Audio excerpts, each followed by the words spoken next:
हजूरी च जुड़ के बैठी साध संगत जी, फतेह दी सांझ पाइए। वाहिगुरू जी का खालसा,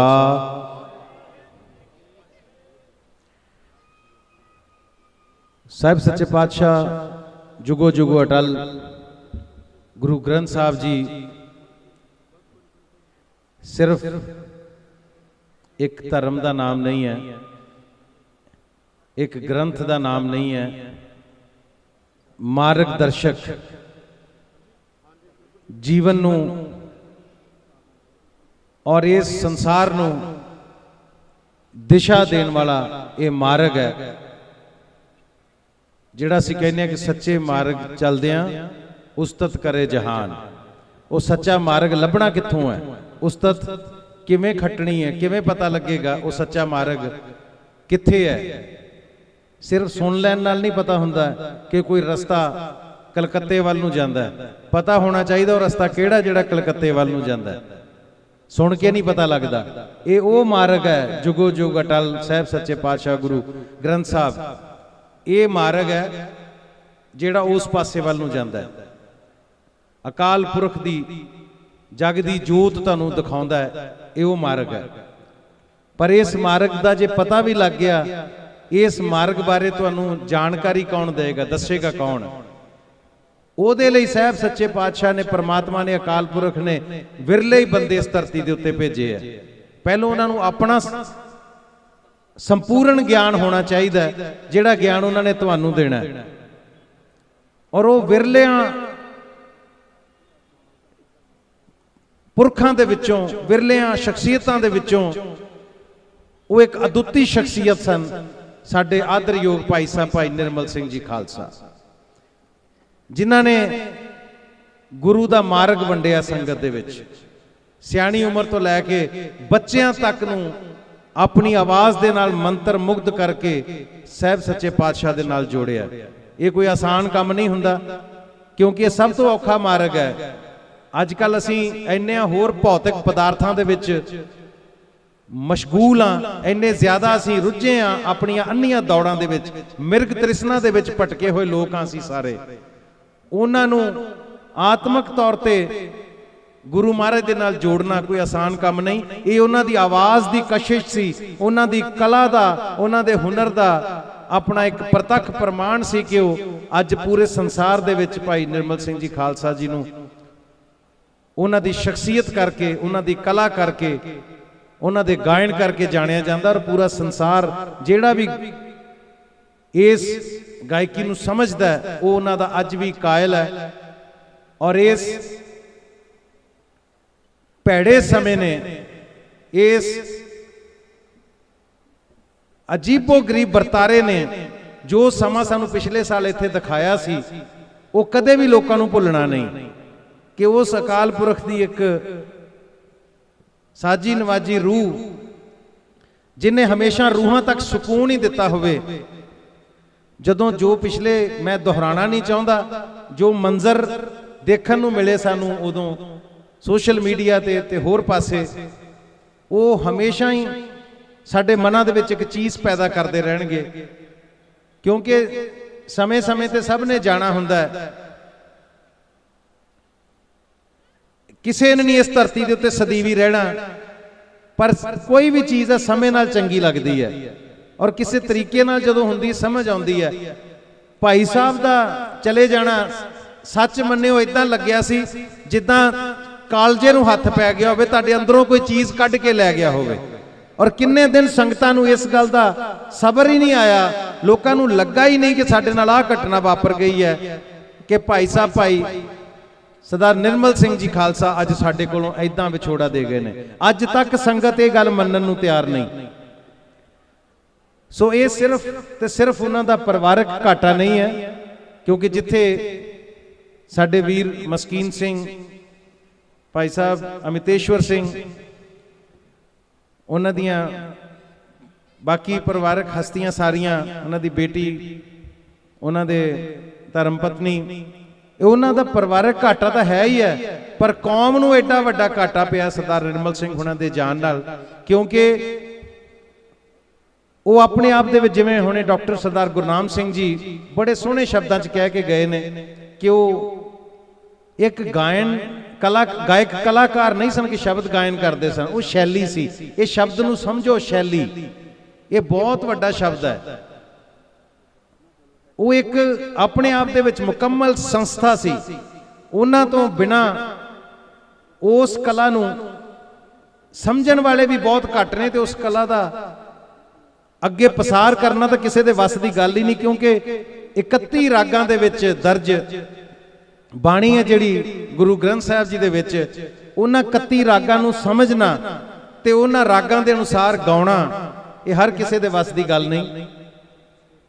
उन्हां कोल कुदरत ने कोई ऐसी किरपा कीती हुई सी। देखो सब तो पहलां तो जदों बालक जन्म लैंदा ना, उहदे नाम दे नाल भी कई चीज़ां जुड़ जांदियां। उन्हां दा नाम मेजर सिंह भी हो सकता सी, उन्हां दा नाम संतोख सिंह भी हो सकता सी, कोई भी हो। निर्मल, निर्मल शब्द दे विच ही वेखो कितनी वड्डी गल है। वो जमांदू जन्म लैंदे निर्मल सन।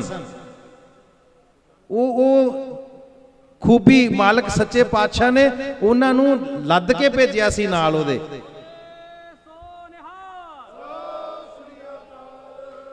क्योंकि गुरबाणी का ही सानू उपदेश है ना कि साहिब हथ वड्याइयां जिस भावे तिस दे।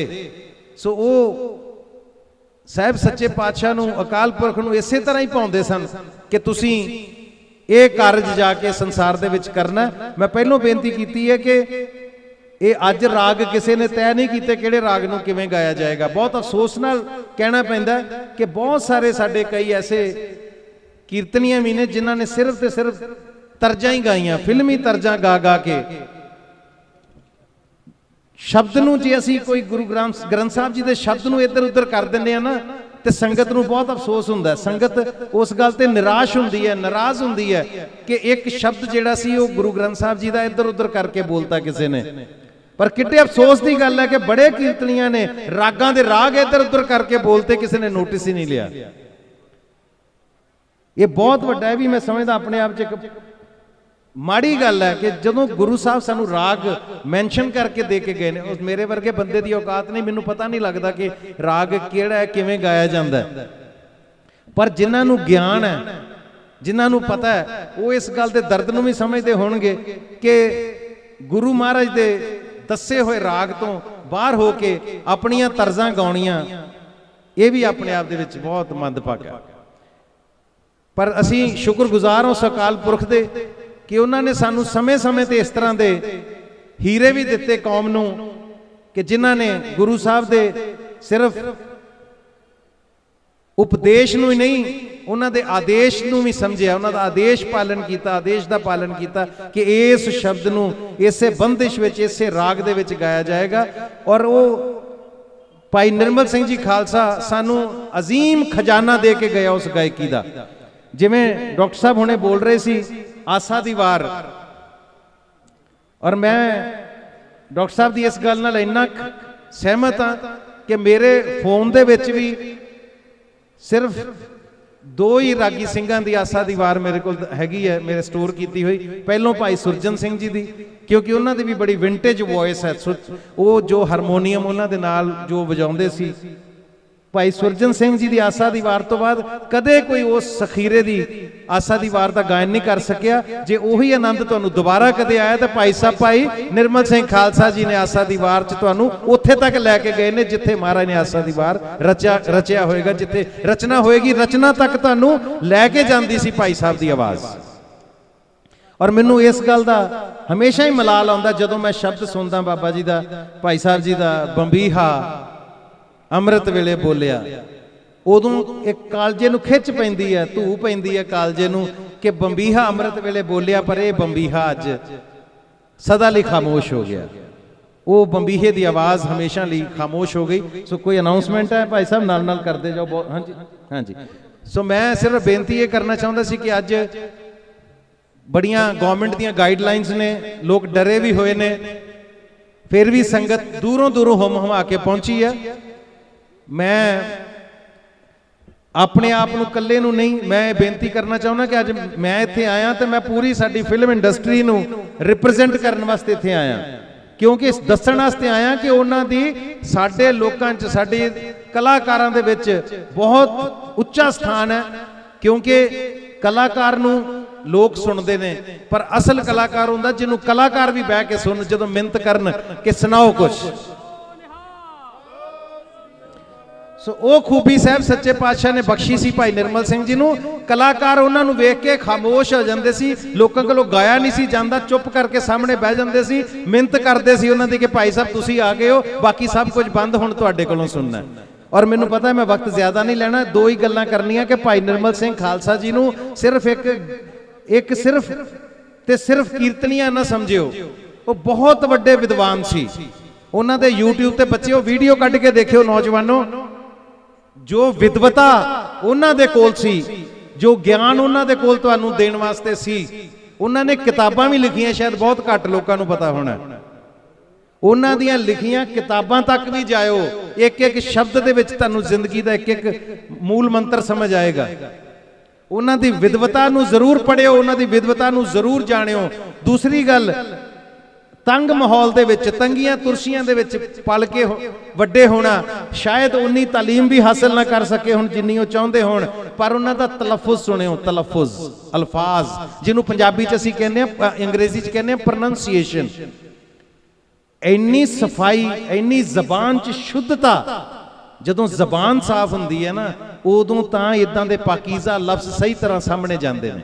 ਸੋ ਉਹਨਾਂ ਦੀ ਜ਼ਬਾਨ ਦੀ ਸ਼ੁੱਧਤਾ ਵੀ ਸਿੱਖਣ ਦੀ ਕੋਸ਼ਿਸ਼ ਕਰਿਓ, ਉਹਨਾਂ ਦੀ ਵਿਦਵਤਾ ਤੋਂ ਵੀ ਜ਼ਰੂਰ ਕੁਝ ਹਾਸਲ ਕਰਿਓ, ਉਹਨਾਂ ਦੀਆਂ ਕਿਤਾਬਾਂ ਪੜ੍ਹਿਓ, ਉਹਨਾਂ ਨੂੰ YouTube ਤੇ ਦੇਖਿਓ, ਤੁਹਾਨੂੰ ਜ਼ਿੰਦਗੀ ਲਈ ਬਹੁਤ ਕੁਝ ਸਿੱਖਣ ਨੂੰ ਮਿਲੇਗਾ।